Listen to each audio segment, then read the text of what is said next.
Welcome, everyone. We're going to go ahead and just give folks a couple of minutes, get everybody logged in. Once we stop seeing attendees climbing, then we'll go ahead and kick things off.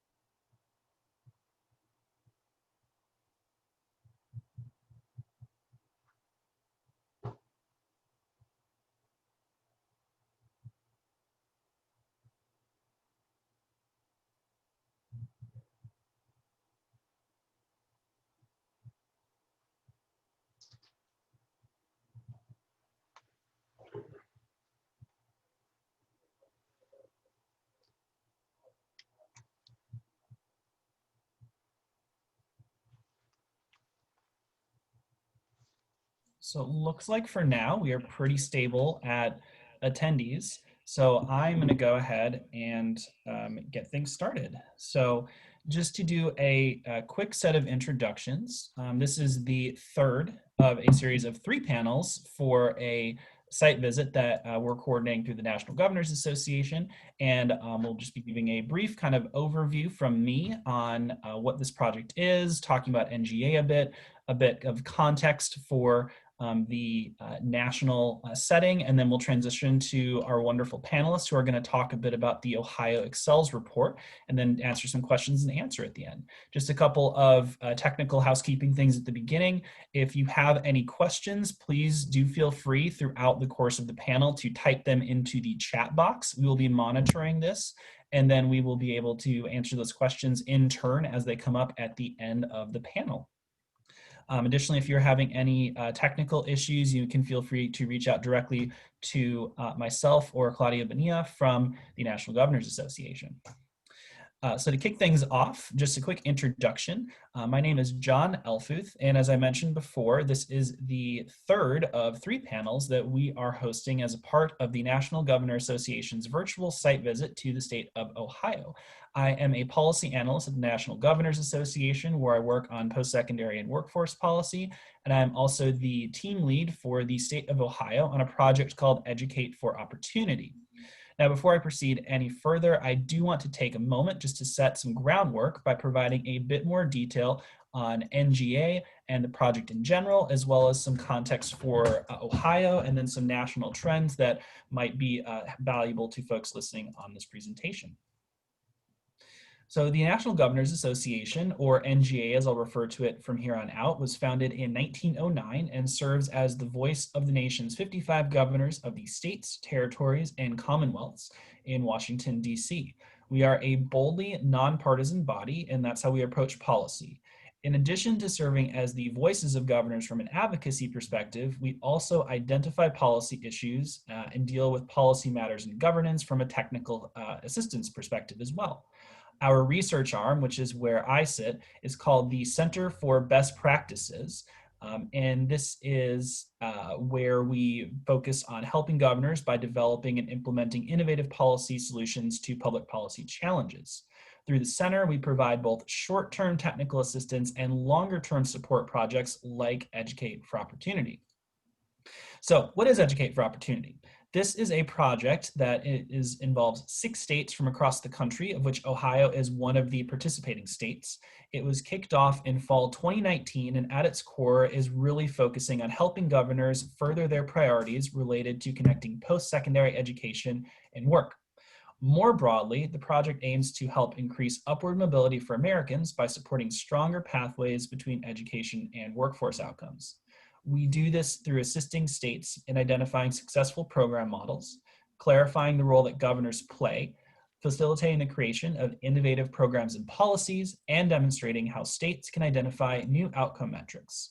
As I mentioned before, Ohio is one of the 6 state teams participating in this. As for all of these 6 states, we are committed to several what we call site visits, where NGA typically will visit a state in person and play a role in helping convene stakeholders and partners and technical assistance to support the unique work that is being undertaken in each state.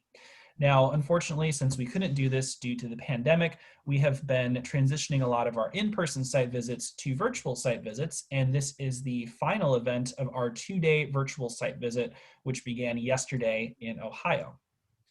Now, as a part of our site visit, we started off with a working group meeting for the Educate for Opportunity project, and we followed it up with 3 subsequent panel discussions, each of which was carefully selected because of its relation to the goals of one of our action items for Educate for Opportunity. Now, before we continue on and talk about the Ohio Excels report, I just wanted to take a little bit of time and help provide some context from both a national perspective, Ohio perspective, talk about some of the specific data that Ohio received as a part of this project, and then a little bit about where we're at nationally with some of these issues. So first, really driving home the point, wanted to emphasize that today's student is different than our traditional concept of who a student is, which I'm guessing doesn't come as news to most people on this panel. But today's students are older, more work, more have children, more live off campus, and more are attending school part-time. Now, this is unlikely to change as the pipeline of high school students continues to slow in coming years. So how is Ohio doing when it comes to today's students? Here are some facts from the Lumina Foundation from their most recent data. In 2018, Ohio adults had about a 49.2% attainment rate, and this compares to about 51.3% nationally. While Ohio attainment has increased over time among all races and ethnicities, there are some major gaps in attainment. You can see, for example, the gaps between white degree attainment and attainment for Hispanic and Black students, ages 25 to 64. And again, the source for these numbers is the Lumina Foundation.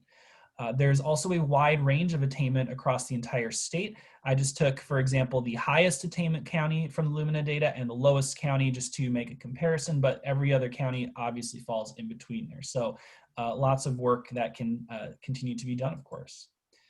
Now, the next 3 slides are going to hone in on some special data that was provided to the Ohio Educate for Opportunity team as a part of this project.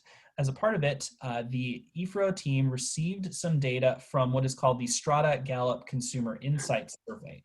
This is a survey that was recorded over 340,000 responses nationally, over 10,000 of which were from Ohio, specifically adults ages 25 to 64.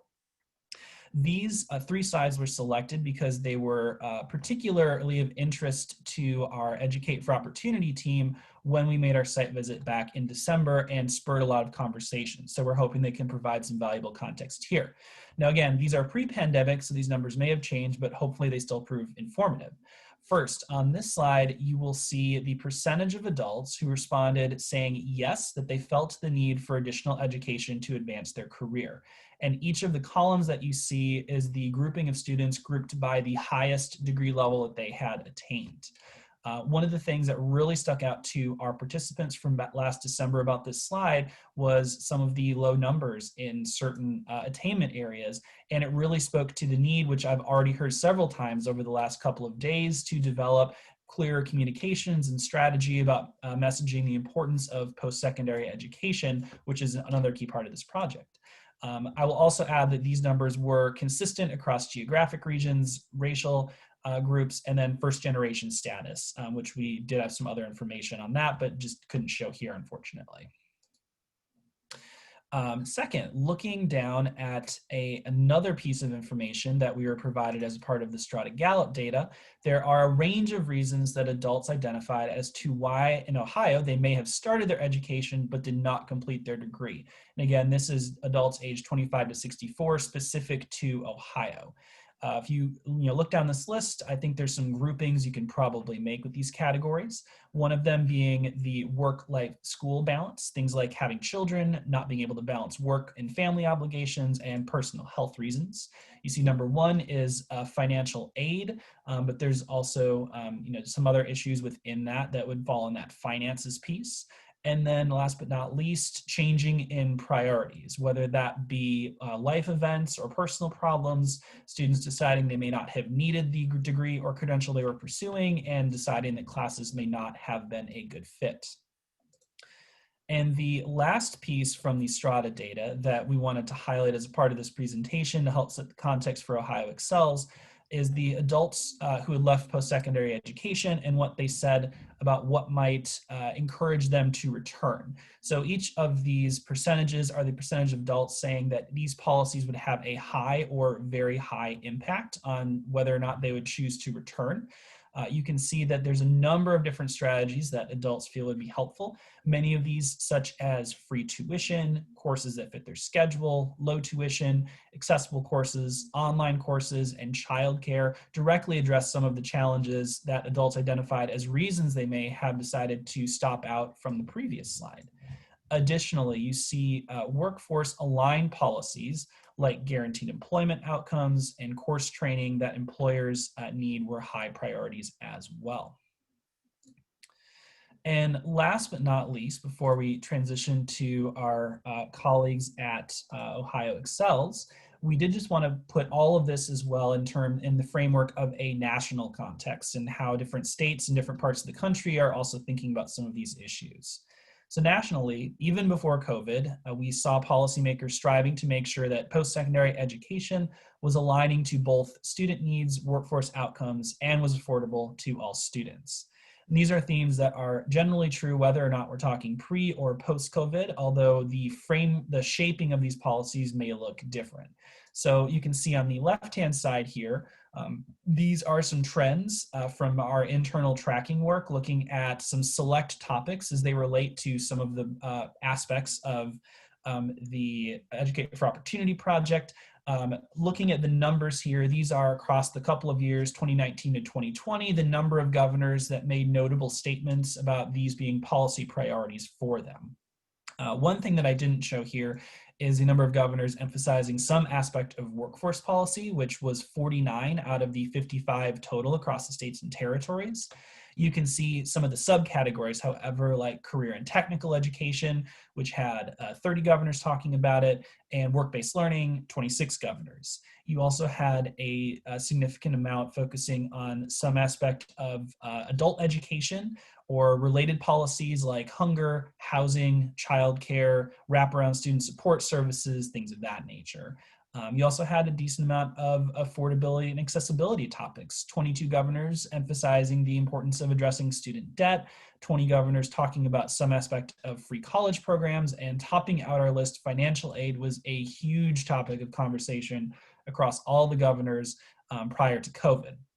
So during COVID, there's been, of course, understandably a shift in how governors are in some ways talking about higher education, but generally a lot of the themes are still fairly consistent, just may have changed form a bit. So post-COVID, access has been a major issue.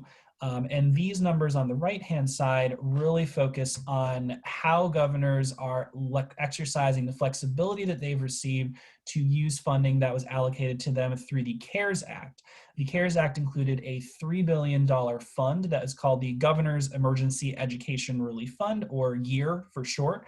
And this fund gives governors a lot of latitude and flexibility to address education needs from early education through post-secondary and the workforce in their states as they see the most need. So every single state that submitted an application was required to submit a 45-day report, which these numbers on the right side in the dark blue and purple represent kind of a summary of kind of some general trends, again, select topics related to the focus areas of the Educate for Opportunity project. So that's where these numbers are coming from. You can think of these as at least this many governors. So you can see post-COVID, there are 35 states that have really focused on distance learning topics, things like internet connectivity, broadband, technology in the post-secondary space. One example, and I'll just throw out a few select ones, not saying this is exclusive, but Governor Ivey in Alabama decided to allocate $72 million of their GEER funds to support remote learning in Alabama. You also saw a number of states focusing on post-secondary workforce aligned policies, things like pathways or general workforce alignment. So one interesting and innovative example, Georgia decided to use a portion of their GEER funding to establish an e-campus for post-secondary technical education. And in Louisiana, the governor decided to dedicate $10 million of their GEER fundings toward workforce development to earn short-term, high-demand credentials. You also saw 15 states implement some type of post-secondary support services with their GEAR funds. Illinois, for example, chose to use $3 million of their GEAR funds for targeted grants to support initiatives to enroll and retain underrepresented first-generation and high-need students. And Washington has indicated that it will be dedicating a portion of its funding to provide support services to students of color. Last but not least, of course, you had 7 states with programs that focused on retention and completion, as well as 7 states looking at some capacity of providing financial aid. So one example here would be Connecticut, which chose to use $6.9 million of its dollars to help provide need-based scholarships, which has gone to about 2,600 students so far, as well as about $2 million for institutes of higher education. Additionally, you have several states that have used funding to support existing workforce initiatives. States like Indiana and Missouri, which already has some of these things established, but that also include financial aid components.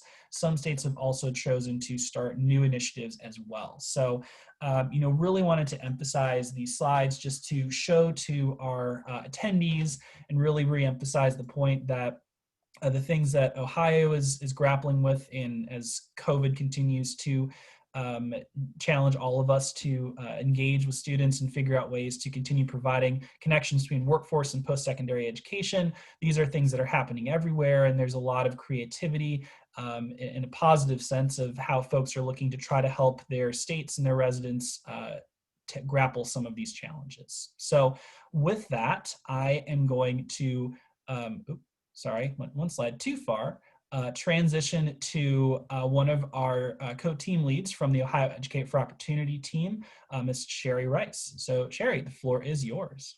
Thank you. Thank you, everybody. It's a pleasure being with you today. As a point of introduction, I am Sherry Rice. I am Vice Chancellor of Higher Education Workforce Alignment with the Ohio Department of Higher Education. And as I said, it's a pleasure. I appreciate everybody's participation today.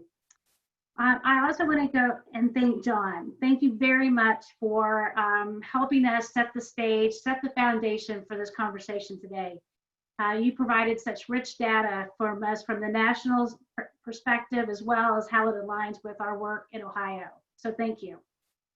One other bit of thanks to John and to the National Governors Association is for Ohio's participation in this incredible grant. The Educate for Opportunity program really helps us to support all of Ohioans in their quest for educational pathways for success in their future. So thank you, NGA and John, for your support in this endeavor.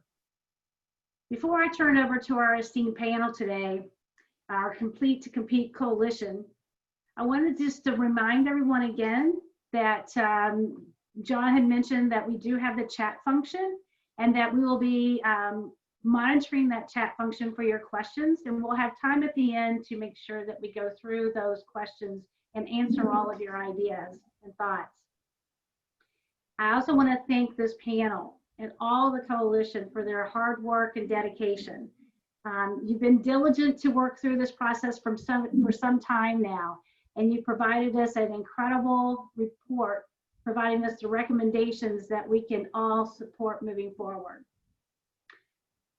With that, I am honored to have the pleasure to introduce to you Lisa Gray, President of Ohio Excels, as she will introduce and let the group introduce themselves. But thank you in advance for your excellent work. The Complete to Compete Coalition, Building Ohio's Workforce Gap, and this report that you've put forward. So thank you, and I'll turn it over to Lisa. Thank you. Great, thanks, Sherry. Can everybody hear me?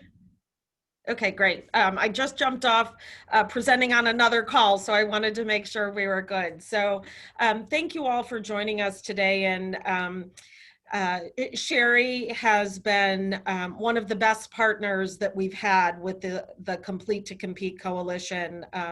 She and her colleagues at the Department of Higher Ed have been absolutely instrumental in this work, and actually were the impetus for this work years ago when it first got started in Ohio. So Sherry, thank you for all your work. So I'm just going to say a little bit about Ohio Excels. Am I in control of the slides or is someone else? That would be me, Lisa. So whenever you want me to go All to the right, next yep, slide, just let me know. Next slide. perfect, John. Go to the next slide. So Ohio Excels is a relatively new nonprofit created by Ohio's business community. We'll be 2 years old in October. It's amazing that the time flies. But we were really created by leaders of the business community to more deeply and consistently engage the business community's voice in improving educational outcomes for students. Next slide. So our vision is here, our mission. We are focused in the early childhood K-12 and post-secondary space, really with the notion that if we are going to prepare students for success in life, whether that's, after high school, immediately going into work or the military, or going on and earning some sort of post-secondary degree or an industry recognized credential, that we need to begin preparing students earlier. And so while we don't look at our work as, we're preparing kids for work, that this is, a widget that we're trying to prepare, we are looking at the entire pipeline and trying to identify what is it that kids need at different levels of the system to ensure when they graduate high school that they are ready for the next step in their life. Next slide. So in doing that work, obviously one of the things that we have focused on is looking at how many Ohioans have an industry recognized credential linked to an in-demand job that can lead to, a well-paying job. And when you look at that issue and you look at what we call attainment, the percentage of Ohioans that have some sort of post-secondary degree or credential, and you look at what the workforce is demanding and what many economists are telling us, is that we need to have about 60 to 65% of Ohioans with some sort of post-secondary degree or credential. We have moved the needle over the last couple of years. We're now probably at 47 to 49% of Ohioans, but we still have a long way to go. And we know through COVID-19 that those Ohioans that do not have anything beyond high school in terms of education were often employed in jobs that were disproportionately impacted by the pandemic. And so about 4 or 5 years ago, the Lumina Foundation, which many of you I'm sure are familiar with, put out a challenge to states to really improve the attainment levels of their citizens. And we were brought into that conversation through the Ohio Department of Higher Ed. And over the last few years have been working with a small group of people to really identify what does the state need to be doing to raise the levels. We set this goal, but we really didn't have a plan in place, a statewide plan that lots of different people could find a place for themselves in to move the needle. So about 1.5 years ago, through a gift from one of our funders, a grant from one of our funders, Ohio Excels began to bring together partners to put together a plan to really address this issue. And so we started with about 10 or 15 organizations at the table. And John, if you can go to the next slide. We created the Complete to Compete coalition. And so we started with about 10 or 15 people. And at Ohio Excels, we're big believers in a big table. We're a very small organization. There are 3 full-time staff folks here. And so to be able to do this work and to really have the kind of impact that we all wanted to have in the state, it was very clear that Ohio Excels was not going to be able to do that by themselves. And so we brought together 10 or 15 people to start with, organizations, and that has grown to about 40 organizations and growing. We always have extra seats at the table. If there are folks on the phone today that are interested in being a part of this, please reach out to Sherry or to any of the panel members. But we have put together a plan, and I will give Kevin Duff kudos for this. It was like herding cats, but he did a terrific job. In early August, we released the Bridging Ohio's Workforce Gap Plan. John, go to the next slide, please. So you can see here the types of partners that were at the table. We have state level folks, so we work very closely with the governor's office and the governor's office of workforce transformation. We've worked with ODE and ODHE. We've worked with the statewide associations with our colleges and universities. So you can see that the Ohio Association of Community Colleges, IUC, which represents the four-year publics, AICUO, which represents the four-year privates. And then you can also see that we have lots of folks at the regional and local level. While there are important policies and investments that need to be made at the state level, we're also very well aware that where the rubber meets the road and where a lot of this work happens with individuals is at the regional and local level. So you will see across our list of partners, state partners, regional level partners, and local partners. And we believe to actually move the needle on the attainment number that we have to have all different levels of the system participating in the work we're doing. And so this is the coalition. As I said, we're always happy to add more logos. If we have to put a second page on our next slide to add those folks, we're happy to do that. The one thing that I want to comment about, though, on this statewide plan is that I want to make the distinction that it is a statewide plan. It is not the state's plan. So while we worked very closely with the governor's office and the governor's office of workforce transformation, this is not Governor DeWine's plan or Lieutenant Governor Husted's plan. This is a plan that was put together by those 40 organizations to work collaboratively, collectively, to move the needle for Ohioans. So, you know, what is the challenge? I talked a little bit about this, that we need more Ohioans with some sort of post-secondary degree or a high-value credential that leads them to well-paying jobs. We're at about 49% right now.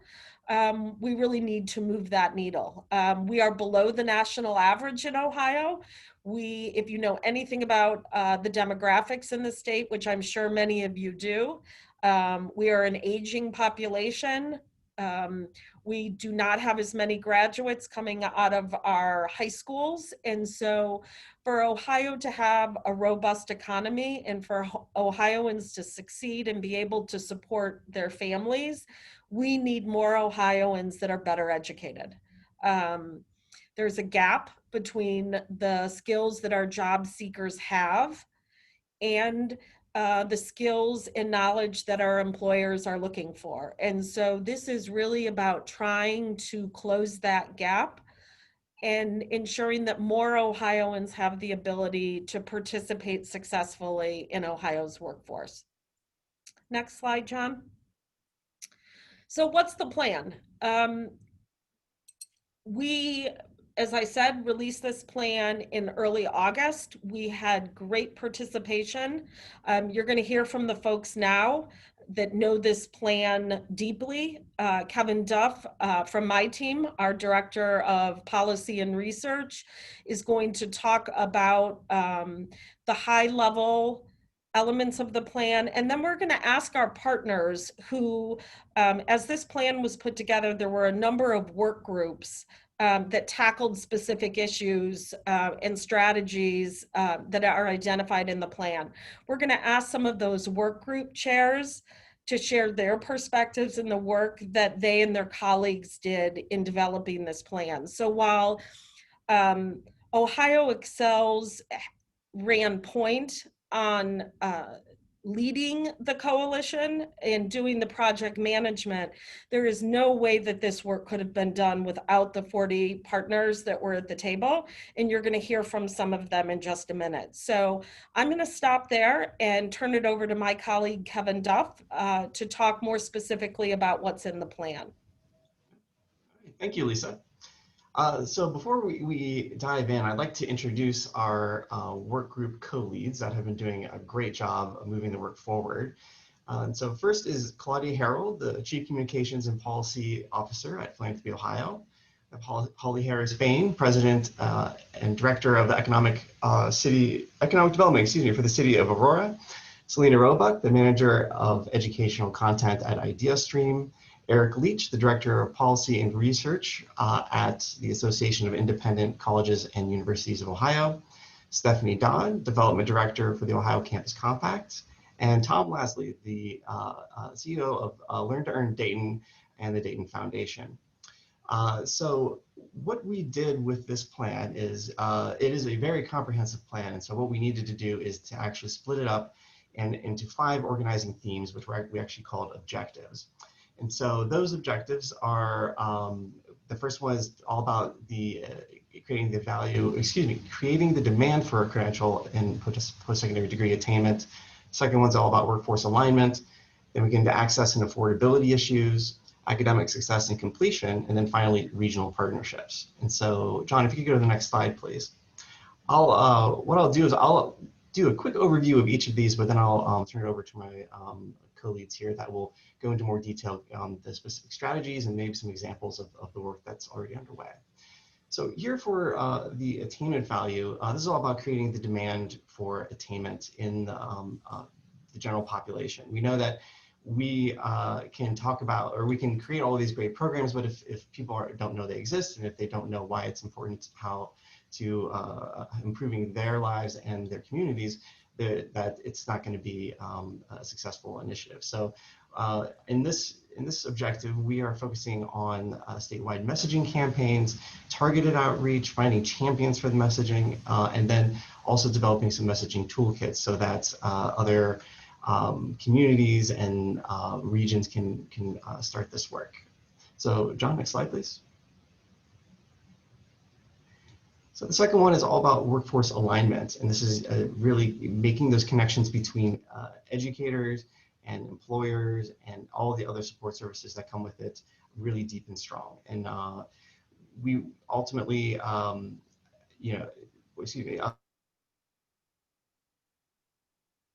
internships, apprenticeships, opportunities for students to actually get out there and get real world experience.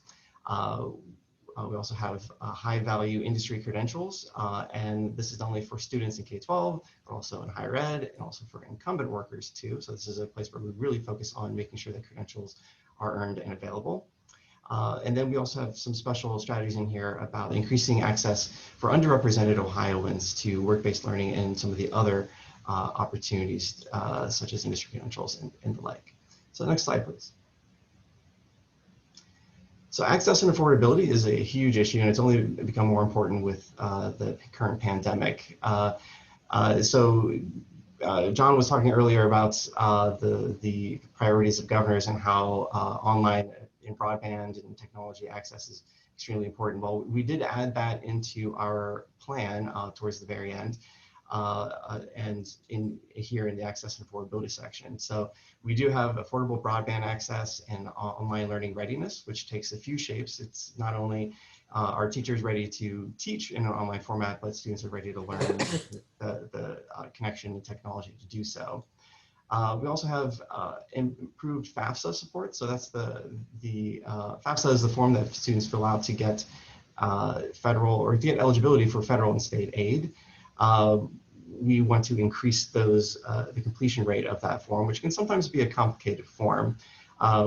We have strategies there that are all about developing new data systems to help track that completion and help make it an easier process. We also have strategies in here about post-secondary credit and high-value credentials in high school. This is one way to save money for students, because if they're doing it in high school, the state's willing to foot the bill on many of those. And then need-based aid is something that's very important, especially now. We have a few strategies in here about increasing need-based aid and affordable pathways. Next slide, please. So academic success and completion is also very important. You know, we want students to have access to these great programs, but we want them to be successful in them. So this strategy, or this objective area, has a bunch of strategies meant to increase that success. And so education is centered on making sure that we have really great educators. And so there are some strategies here to make sure we have prepared educators and support personnel and leadership to make sure students are successful. We also have strategies that focus on the non-academic parts of a student's success. Students need to be able to, if they're hungry, they're not learning. If they have a medical issue, they're not learning. If they can't get to class, they're not learning. So that's, we have wraparound services, and then also some academic supports like guidance counts or school counseling and the like there. And then we have academic and career advising also through school counseling. We know that students need exposure to career ideas and what's required for those careers earlier and earlier, but they also need some guidance about what pathways are appropriate for them, and if they pick a pathway, what education and training is required to get there. Next slide, please. And then finally, we have regional partnerships, which is a little different than the other objective areas. This is an acknowledgement of, we know that the work is going to be taking place at the local and regional level. And so we have a few strategies here related to expanding regional workforce collaboratives, industry sector partnerships, and business advisory councils for K-12 organizations, K-12 districts and schools. And so, you know, we have a lot of really great organizations in the state that already do a lot of this work, but there are a lot of parts of the states that don't have organizations doing this. And so John mentioned earlier that there's a huge range of credential attainment across the state, from the teens up to 60s. You know, in each region is facing different issues, and so we know that regional partnerships are the key to getting this work done, and so we pay some special attention to that in this plan. So, John, if you could please go back to the objective number 1, I'm going to turn things over to Claudia Harold, who is our co-lead for the.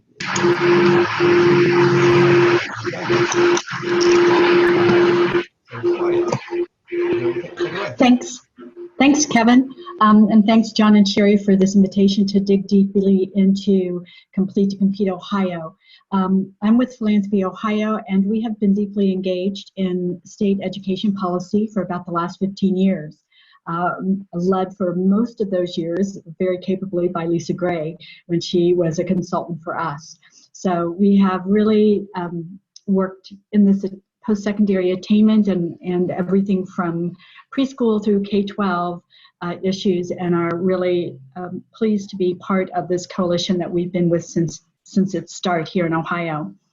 So this first objective really focuses on what we had seen was a lack of a widespread understanding about the need for post-secondary credentials and education and degrees. You know, we can all think back, those of us of a certain age, to a time when maybe a high school diploma could assure you of a family-sustaining job. That no longer is the case. And as Lisa pointed out also, within this COVID-19 environment, where people with income of under $40,000 were disproportionately impacted by furloughing or being laid off or losing their jobs, we are especially aware that there is a demand for learning, but that the messaging needs to be really quite nuanced, because the diversity of that great age range that we are trying to encourage more learning and credentialing to get. So one of the things we started off with was, thinking, how can we create the demand, and helping folks understand the value of that. So we embarked upon 3 different strategies in our work group that has been adopted, of course, by the entire coalition. The first is to do a statewide messaging campaign with targeted outreach and toolkits that can be used statewide and locally and regionally. So as part of that, creating a statewide messaging, we wanted to identify champions for the attainment messaging. So we've thought about everything from, sort of basic questions. Who is a key messenger? Who will people listen to? If you're a 24-year-old or you're a 40-year-old, might be very different kinds of answers to that. How can we use student voices or graduate voices to really also be peers around the messaging? So in addition to then that strategy, we wanted to create a suite of messaging resources that also could be used to reach targeted audiences. As the fifth strategy here around regional collaboration and regional work, we know that a lot of this work does need to take place and does already take place locally. And so we wanted to have a robust, dynamic set of tools that people could use so that we can identify, for instance, specific populations, whether that's underserved adults, the stop outs, whether it's the 21-year-old who's been out of high school and has worked for a few years. We also know that we need to do it in multiple languages. We cannot just be focused on English, and we also need to have cultural competencies and appropriate communication channels that are used for those messaging pieces. We want to partner with local and state agencies, really casting a broad net to rehabilitation and correction, to job and family services, to youth services, opportunities for Ohioans with disabilities, a lot of those different state and local agencies that can also be messengers for this demand for continued education and credentialing. And then we also want to create and expand the capacity and awareness for the adult diploma program, the 22 plus program and Aspire, so that adults can earn a high school diploma or its equivalent if they have not been able to do that. And our third broad strategy is to host a statewide event to raise policymakers' awareness of Ohio's attainment successes and challenges. We did the first statewide event, Kevin, I guess about a year and a half ago, and had great participation by legislators in Ohio and their aides, as well as with the governor's office, and really see that there is a lot of education that we can do, not just in terms of what our policy agenda will be as we come through this coalition's work in the next few months, but also just in what they can do and help in their local communities with their constituents to create this demand, so that we're all sort of on the same page and we can be good messengers for it. So I'd like to talk just a little bit more about this communications work that we're doing. Earlier this spring, we hired a communications firm after an RFP process, and we've employed them to craft a robust, comprehensive communications plan that includes an estimate of costs for each of those elements of the plan. One of the first things we did was really to dive about two things. Number one, who are our target audiences? If you can't look at do everybody in the ocean. We can't fill the ocean, but we sure can target and segment who we might want to most create this messaging for. The second thing was to think about who are the key influencers for those target audiences. We are looking at non-traditional students and incumbent workers. We're looking at school counselors and superintendents, employers, parents and caregivers, community and faith leaders, local elected officials. All of those different types of people can be really key to influencing a person's decision to go back to school or to start school, to learn some new skill and get that highly valued credentials. So we've honed down into sort of looking at an age group of 20 to 35-year-olds. We want to make sure also that we're looking at urban, suburban, and rural communities, and people who live in Southeast Ohio may be very different, and their needs in what somebody who is living in Columbus has needs for. So one of the things that we're embarking upon now, and that tactic that's almost finished, is we've hired, as part of the communications firm, a group that has been doing interviews. We were hoping to do focus groups, but COVID-19 sort of put the kibosh on that. We're not meeting in person. So what they did instead was to devise a 20 to 30 minute interview that they are conducting, and they did a really great job of identifying prospective people to interview across the state and to really hone in on some of the diversity that we wanted to make sure we captured in these interviews. And they're testing out a variety of different concepts around messaging. So these will be, all of those interviews will be captured and will really inform the communications plan and the messaging platform that we will have delivered to us in the next few weeks. The work group that we have convened around this first strategy will get to see and comment on that communications plan, provide any adaptations to the communications firm before we create the final plan, which will be released to the coalition, presented there, and for their approval and comment. And after that, of course, we go into sort of the implementation stage. At this point, we've had a nice pot of money, about $30,000, that we could devote to the creation of this communications plan.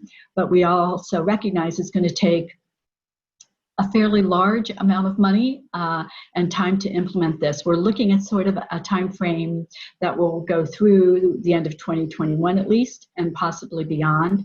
So we are looking at a fundraising stage that will not only be directed to the coalition members to support this as they can, but also probably to make a budget request in the biennium budget for 21-22 fiscal years.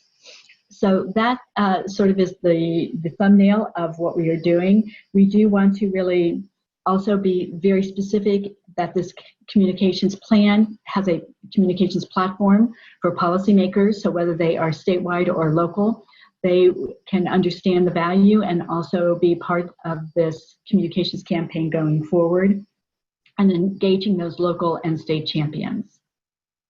So I'd be happy to answer any questions now, or if, John, if you want to wait until the rest have presented.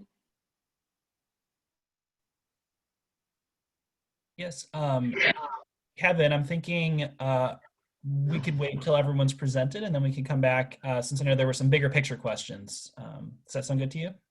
Yeah, I think that sounds like the best approach. All right. Okay, so the next work group is number 2, and we have both of the co-leads on here today. But I think Holly Harris-Payne is going to be kicking us off on explaining the strategies in here. Thank you, Kevin. I'm glad to be here today. And as I was introduced, I am currently the current iteration of my career as I'm Director of Economic Development for the city of Aurora in Northeast Ohio. Prior to that, and when I started this work, I was president of a 65-year-old nonprofit, one of the first economic development organizations in the state that was called NOCHI, Northeast Ohio Council on Higher Education, which was made up of college and university presidents and CEOs of major corporations across the industry sectors of Northeast Ohio. And that work really was focused on the alignment of education and who we are producing for our employers in Northeast Ohio. Prior to that, I've worked in higher education, government, and business, always in the space of economic development and always in the space of workforce alignment between education and business. So this has been a great passion of mine and bring a lot of expertise and hopefully some knowledge to this space. My co-chair, Selena Roebuck from IdeaStream, is with me as well, and Selena will be available during the Q&A portion. So I was thrilled to be active in this strategy, which is the workforce alignment strategy. And we know in one of the jobs that I had in higher education, most recently at the University of Akron, was that education institutions must teach the skills that employers need, and employers must help us educators understand what those skills are, which is always where the rub and the challenge is, because we'll say, what do you need? And they always say, you know, we're not sure until we're right in the midst of what we need. So just that just-in-time knowledge is so important. So that intersection is so important. In that students of all ages must be exposed to work-based learning opportunities, whether it's an internship, co-op, apprenticeship. I just say work-based learning because there's so many ways to define that, although apprenticeships are getting a lot of traction at the national level. And the other thing that I've become very cognizant of over the last couple of years in this space is that higher education needs to understand not just what the high demand jobs are, high demand job titles are, but also how are employers assessing the qualities and skills needed for these jobs. And that's something that we really try to hone in on in this strategy under workforce alignment. Within each of these strategies, our group was very productive, and we came up with multiple, up to 25 to 35 tactics on how each of these strategies could be implemented. And then we honed it down to 5 different tactics within each. And I'm not going to go into all of that, but I think that the overall report is available with what some of the tactics are. Strategy A, as Kevin had referenced, talks about focusing on the value in increasing work-based learning opportunities, especially in our high demand careers, K through 12, and college and university students. For students, we know that work-based learning makes a big difference because it keeps the students engaged at all levels, whether it's high school or college, university, or beyond. It keeps students engaged in their education, and it helps lead to graduation success. And this is especially true for our first generation underserved populations. We know that work-based learning provides needed contacts for employment upon graduation. And again, especially true for our underserved first generation college students who may not have the family connections for those jobs. 75% of jobs are received through relationships and contacts. Thus, work-based learning is so important. And we know that work-based learning helps to students explore and solidify career options. Most of our institutions are trying to do that now in the first year, as opposed to trying to wait till the last year to make that happen. We know that work-based learning gains valuable skills and knowledge for work success for our students. And we know also increasingly, and this is one of the tactics that's embedded in the strategy, that work-based learning in some cases earns industry credentials simultaneously with a traditional degree. For employers, we know that work-based learning creates a steady supply of candidates for your talent pool. We know that it increases the capacity of their workforce, not just in terms of numbers, but also in skills and knowledge. We know that work-based learning for employers increases retention of their employees if they hire employees from their internship pool, apprenticeships, co-ops, and that increases retention. So even knowing all of this, one of the things, and the research has shown this nationally and at the state level, even knowing all of this, we still have a majority of our students and employers in the state of Ohio, and I suspect beyond, not engaged in work-based learning. And so under this strategy, a few of our tactics are a statewide messaging campaign that talks and reminds individuals, students, parents, employers, why work-based learning, how to make it happen, toolkit, success. And then also we do a lot in higher education and legally and within employers that sometimes put up barriers for employers and students, high school and college and university level, to prevent individuals, employers, and students from engaging in work-based learning. So again, lots of tactics under this, but that's a little bit of a highlight. Strategy B talks about the need for high-value industry credentials for students and incumbent workers. We, within this, are working with employers to upskill employees. We've already have many things through the Department of Higher Education and other offices at the state level that supports and upskilling employees through our Tech Cred program. We are communicating at the K through 12 level and beyond the value of industry credentials. One of the tactics in this area is looking at how employers are increasingly valuing not just a degree, but an industry credential simultaneously. So in the field of cybersecurity, where we have a high demand and increasingly high demand, especially in the world of COVID, for cybersecurity protection, one of the things we know as we've talked to our employers is that if you graduate with an associate degree or a bachelor's degree in cybersecurity, you're very employable. If you graduate with an associate degree, bachelor's degree in cybersecurity, and an industry credential in cybersecurity, you're hired immediately. So really looking at that blend between an industry credential and also a traditional degree in the field. And then also, how do we analyze industry credentials that are needed in what is being produced? So the alignment between what is needed in terms of industry credentials, whether it's degree or specific industry credential, and what we're producing. And we have several reports that have already been produced in Northeast Ohio by an organization by the name of Team NEO, an affiliate of our private but state entity, Jobs Ohio, that talks about sometimes the misalignment, but also the opportunities for closer alignment between what industry needs and what we actually are producing and how we can work on that. I wanted to give two real quick examples of this, of how we're starting to implement this strategy already and how we want to keep pursuing this. One of our large Northeast Ohio companies called Vitamix is working with a private institution, a private university in Northeast Ohio, Baldwin-Wallace University, to launch a program that has launched this fall, where recruitment for high school students directly to graduate and work on the production line at Vitamix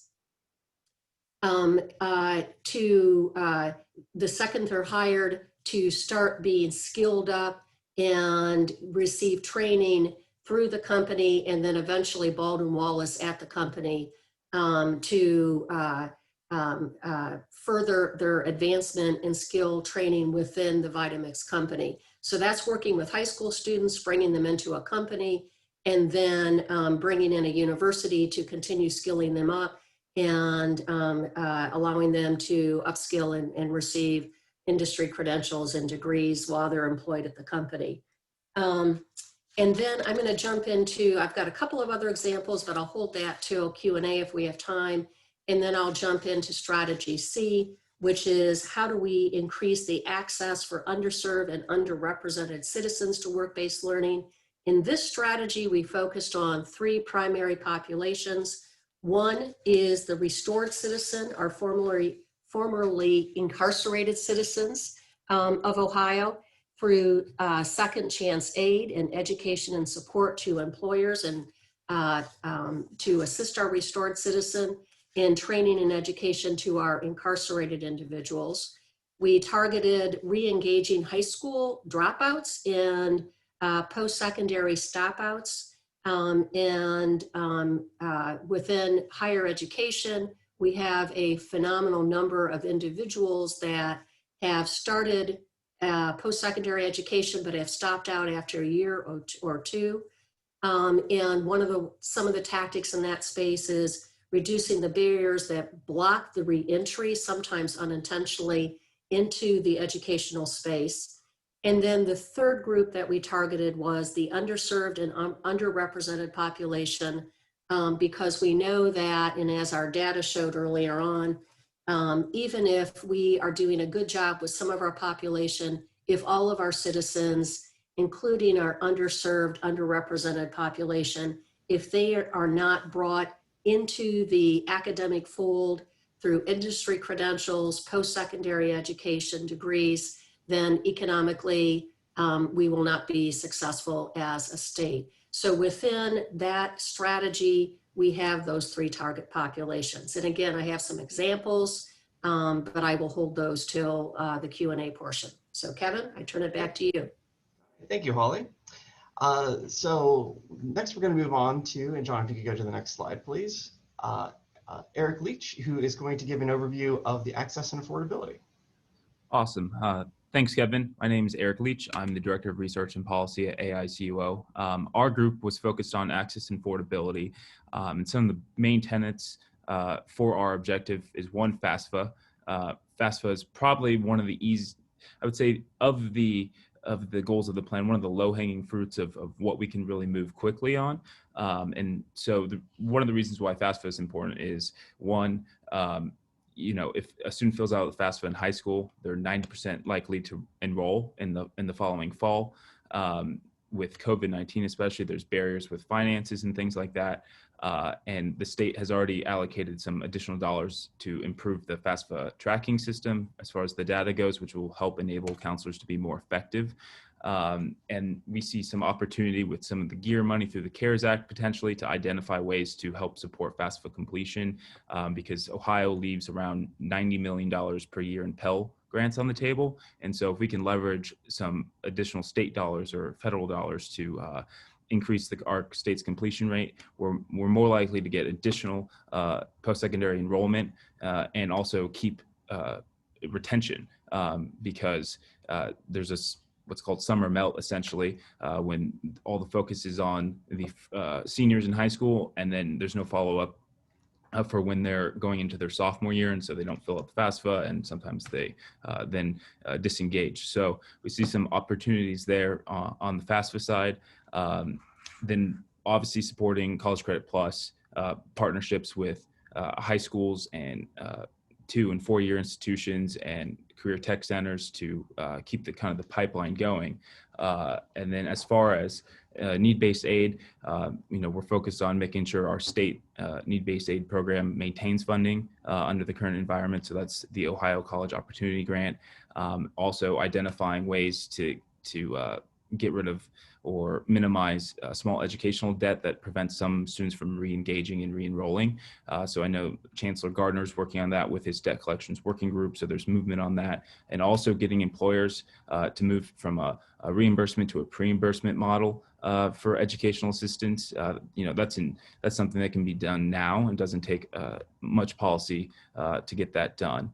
And then some of the other things we've been working on, broadband's a big one. It's been important before COVID, but it's even more important now. So we're looking at ways where we can make wins now. So there's whether that's state grant programs for expanding last mile access to our rural areas. How do we make broadband more affordable in the urban areas where it's not access, it's an affordability problem? And also, how do we get the state to engage more in broadband? We just got a Broadband Ohio. How do we get them more support so they can focus on federal grants? Because there's a lot of federal dollars out there that Ohio just hasn't gone after lately. So supporting Broadband Ohio, getting some digital inclusion, digital literacy provisions in, and how do we work with internet service providers to market low-income plans that already exist now out in the local communities to help in this space. So those are the main categories for me. It's really about FAFSA. It's about partnerships with College Credit Plus. Get credits in now while you're in high school, so you don't need to spend as much on tuition and fees. It's about need-based aid, making sure that's maintained, and then also expanding broadband. And so for me, that's the gist for my group. So I'll turn it over to Kevin. Thank you, Eric. And thank you for the great work you're doing in that group. It's got a lot of stuff going on. So I'm going to move on to number 4. So John, if you could go to the next slide. Perfect. All about academic success and completion. So I'll turn it over to Stephanie Dodd. Great, thank you, Kevin. I appreciate the opportunity to be here. My name is Stephanie Dodd. In addition to being the development director for Ohio Campus Compact, I also serve as our program director for our Student Resource Centers initiative, where we are working with colleges and universities across the state of Ohio to help to address student non-academic barriers. I also have the honor of serving on Ohio State Board of Education, to which I was first elected in 2012. So in this work group focus, academic success and completion, you can see that we are focused on making sure that everyone has the knowledge and skills that they need to either enter into the workforce or to venture onto a new educational opportunity through post-secondary, or looking to obtain an industry credential, and with a focus on making sure that students are remediation free and also have the ability to complete those goals on time. We divided it down into 3 areas, and we really took the approach of asking ourselves, why aren't students able to enter into a career or successfully obtain a post-secondary degree or industry credential? And that's where we kind of came back to every time as we were putting together this portion of the work group. Divided it down into 3 sections. The first is around educators and support personnel leadership in our schools and in our institutions. We really try to look at this through the lens of making sure that we are focusing on Ohio's most disadvantaged students. So we have a focus here on making sure that we are incentivizing faculty and staff and educators to make sure that we are getting, highly qualified teachers into the classroom, especially in the areas where it's most difficult to staff some of those schools.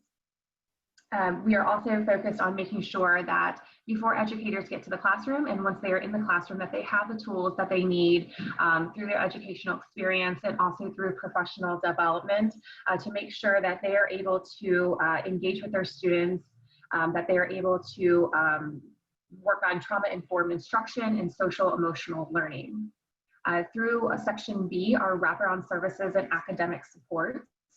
We know that in the K-12 arena, we've seen some really amazing success stories around wraparound services that are being offered in our schools.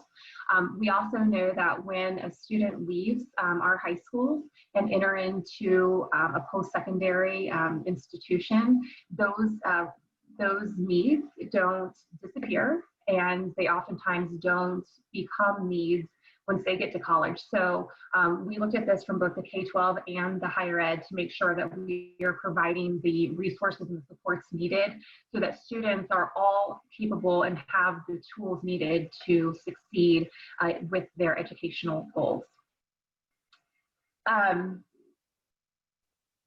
One of the areas where Ohio has invested in the last budget, there was funding for student success and wellness programs in our schools. We support that and hope that that will continue. And so that's an important component of Section B.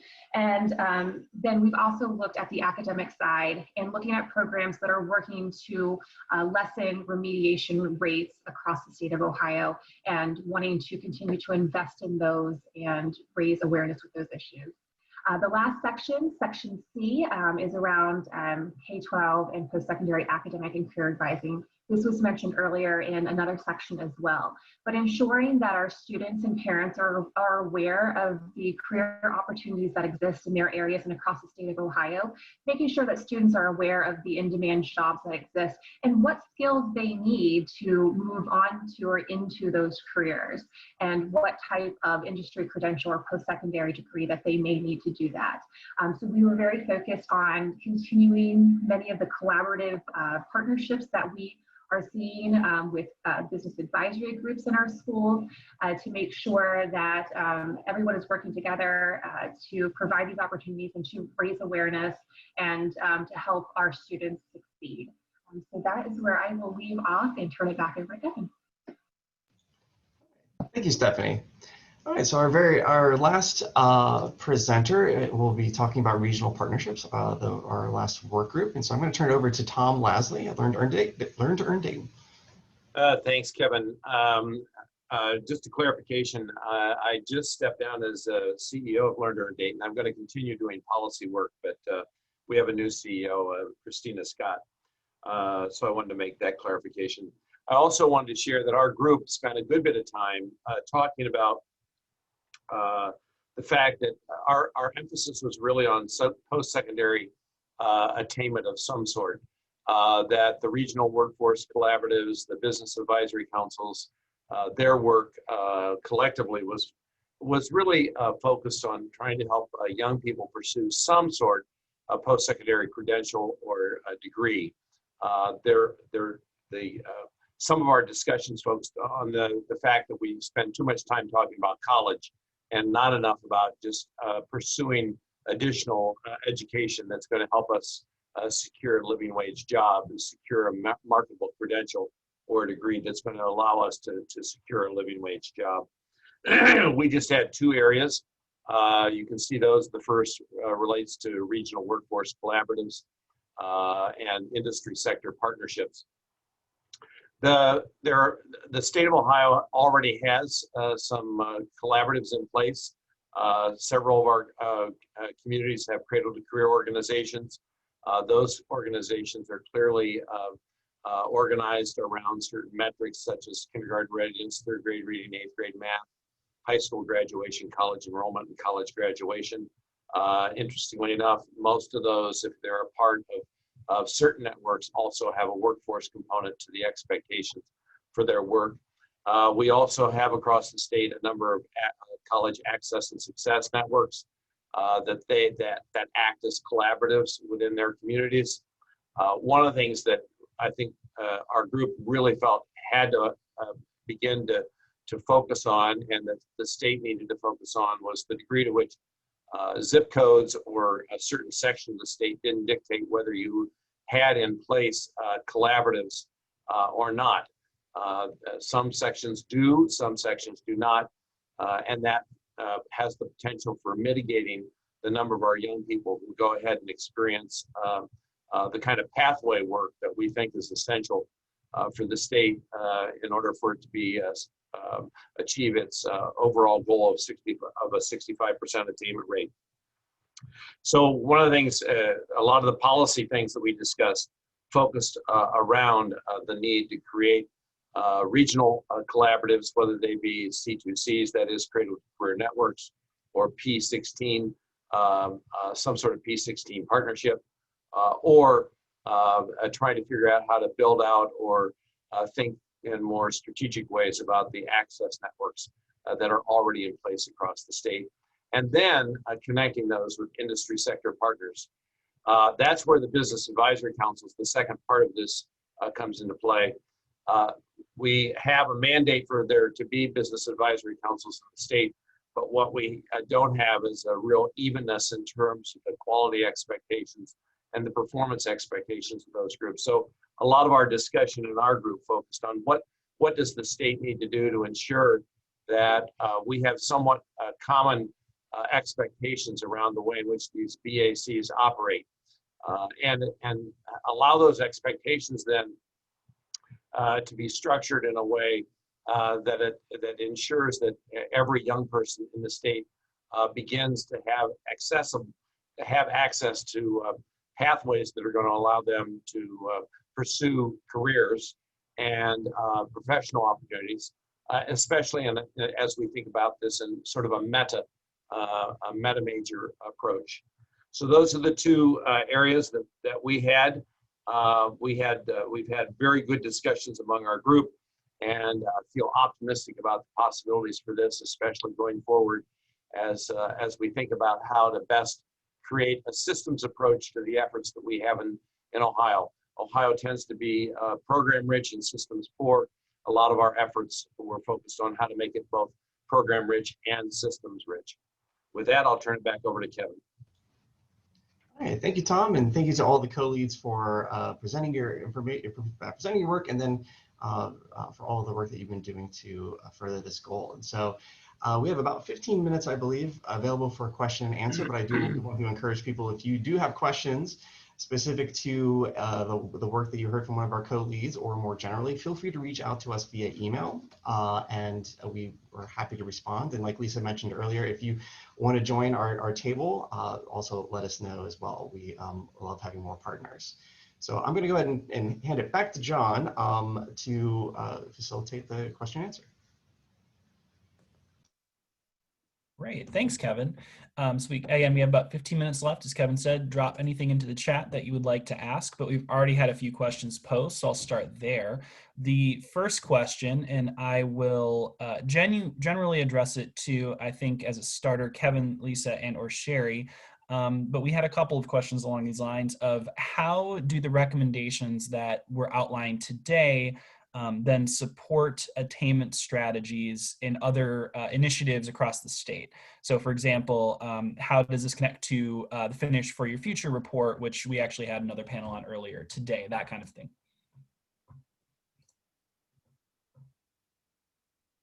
So I can take that and then turn it over to Sherry. And I put a quick note in the chat about that. I think, you know, part of what the Complete to Compete Coalition is trying to do, frankly, is to connect all the dots. So we know that there are a lot of great things that are happening around the state, but we also know that too often we're not connecting with one another and sharing the good work that one another are doing. So in terms of specifically to the Finish for Your Future, we have Sherry and members of her team serve on the Complete to Compete Coalition. That is a hard thing to say.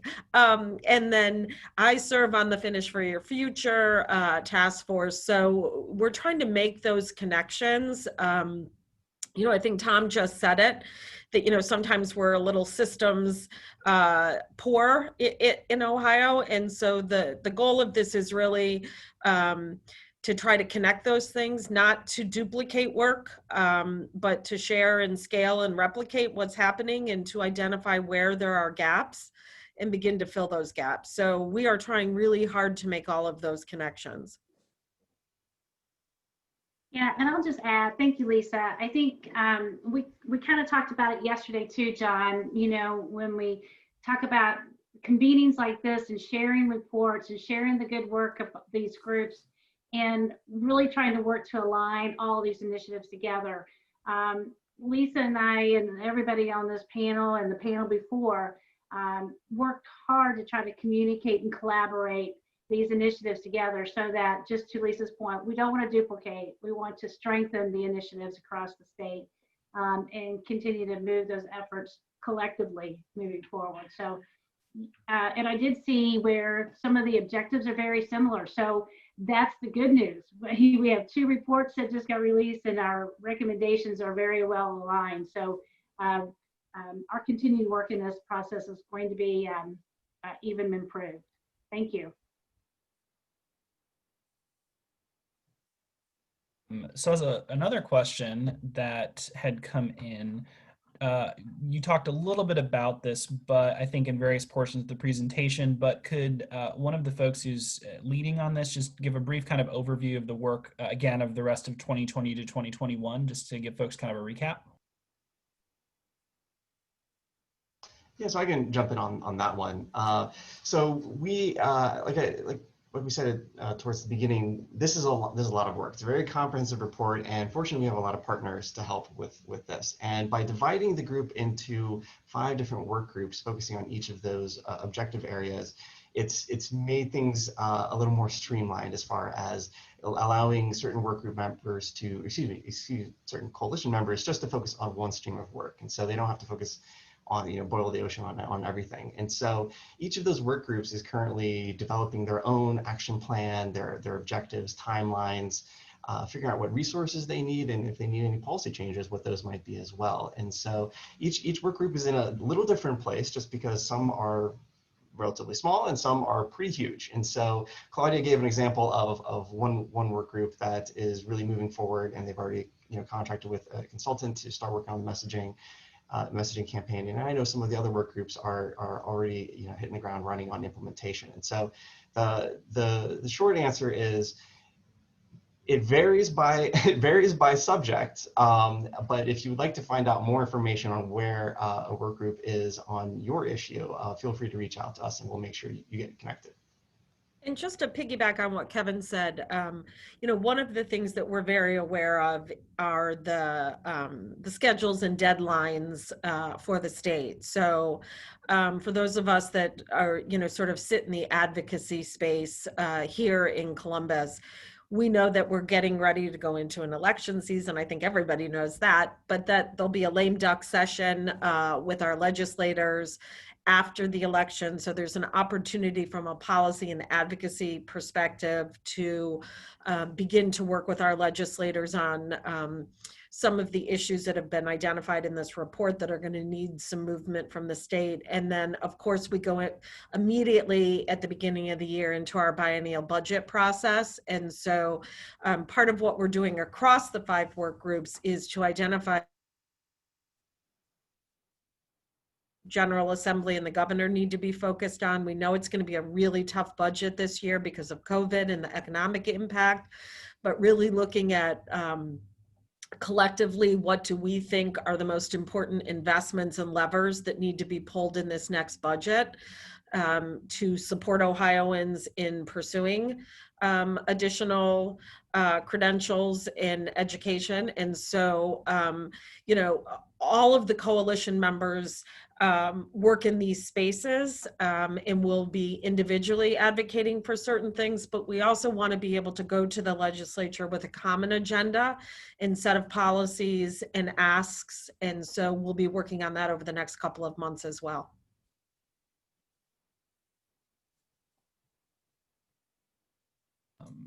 And then, thank you for that. A more targeted question, perhaps. I'm wondering if, before I jump into another question, however, I know, Selena, you had indicated that you were wanting to talk a bit more about some of the committee design. Is that correct?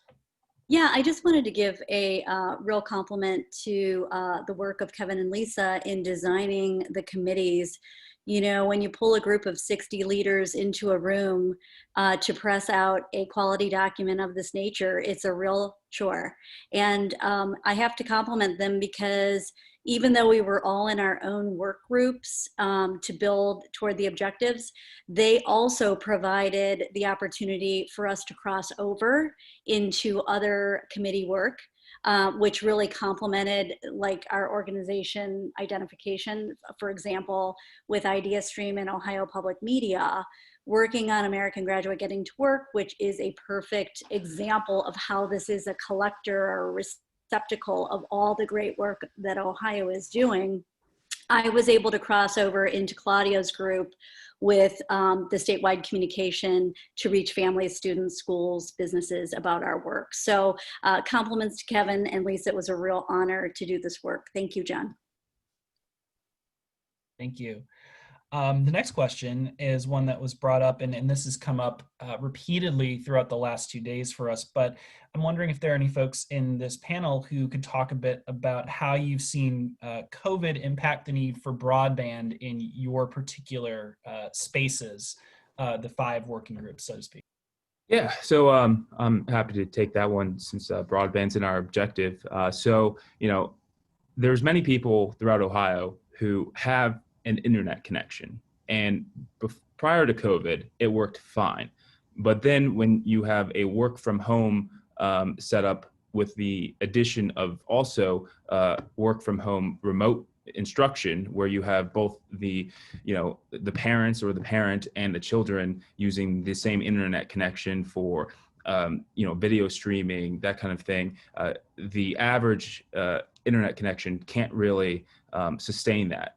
There's connectivity issues. And so what COVID brought to the fore was that it's not just having access, it's having access to the adequate speeds that are necessary to run the applications that are required for work from home and remote instruction. And that includes having multiple members of the household using it at the same time. And so that's where, you know, the last mile state grant programs to try and get broadband expanded out to the areas, especially in Southeast Ohio and different parts of Northeast Ohio and some of the areas that don't have the last mile connections. That's super important. But also, even in the urban areas, it's about affordability. So they may have the physical access to broadband, but they don't have the affordability piece where they can pay for the plan. And ISPs have low-income internet plans where it's at a reduced rate, but it's not broadband. So you don't really have the connectivity even with the support from the ISP. So that's something we're looking to tackle in our work group. Thanks. And I feel like I would be remiss if I didn't also highlight that as a part of the Ohio Educate for Opportunity project, one of the components of it is that each state was given a $100,000 grant to execute on the work of the project, but we also had a follow-up grant that was called our Innovation Grant with half of that amount.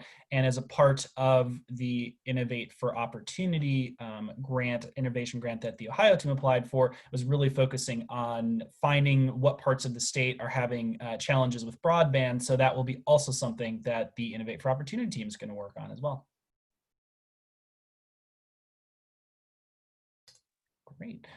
So we have about 4 minutes left. So I do want to ask one more question, since I haven't seen anything new come into the chat box. But if any of the panelists would be willing to respond to this, just to tell us a bit more, and I know we've talked a lot about this in some different areas, but talk about some of the partnerships that were either developed or strengthened with this work. Maybe some folks who didn't get a chance to talk about partnerships previously.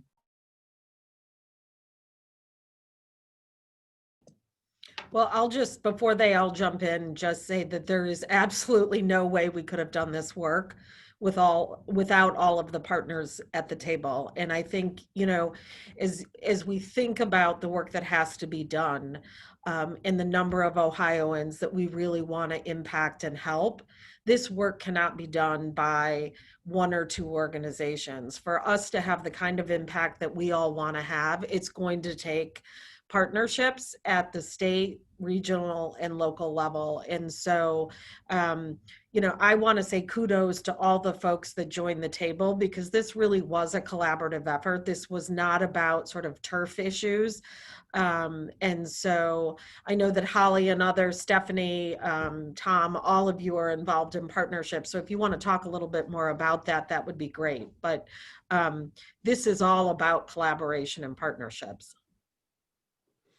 I will jump in, Lisa, very quickly to say, after 40 years in this space, I really thought that I knew most of these groups that were working in the space, especially in the alignment between education and business. And when I started working with this collaboration, I was aware of how much I didn't know. So that was a little bit of a humbling experience to me. But it also allowed me to do some increasing connection to benefit our institutions of higher learning and also benefit the employers that I work with in Northeast Ohio, not just in my job, but also in the consulting I do. So it's amazing the number of people and groups working in the space. The other thing I'll say that is beneficial is by us working in the same space on this plan and moving in that direction, we're starting to use some of the same language, the same messaging, and that has always been frustration, because lots of good people, good organizations doing good work, but not always rowing in the same direction in using the same messaging. And that, I think, is another benefit of this collaboration, that partnership coming together for that purpose. If I can just add on to that as well, I agree. I think Lisa talked about connecting the dots. So I think this was an opportunity to connect the dots, to showcase the work that we are all doing and figure out ways to better network with each other to continue that work and really grow and expand upon it. I think it also, I saw an opportunity here to kind of bridge K-12 to higher ed.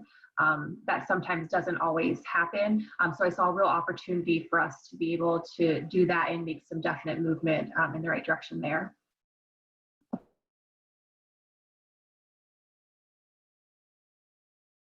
Well, we are about at time. So I want to, from my perspective at NGA, thank all of our panelists today for participating and for your knowledge and being willing to share your experience and talk about all of these presentations. Last but not least, though, I did just want to pass it back to Sherry to see, Sherry, if you have any final words that you'd like to leave us with. Great, thank you. Wow, congratulations, everyone. What a great presentation. It was wonderful and very informative. Thank you so much for presenting your report today, all this hard work, your diligence, and your dedication to this. We're all looking forward to reading the report and continuing to leverage this work and continue to support the strategies put forward. So thank you very much for sharing this with everybody, and have a great day. Thank you. Thank you for having us. And anybody you. on the phone, we're a nice group, so feel free to join the table. All right, thanks, everyone. Very nice, yes. Yeah. Lisa's nice. I don't know.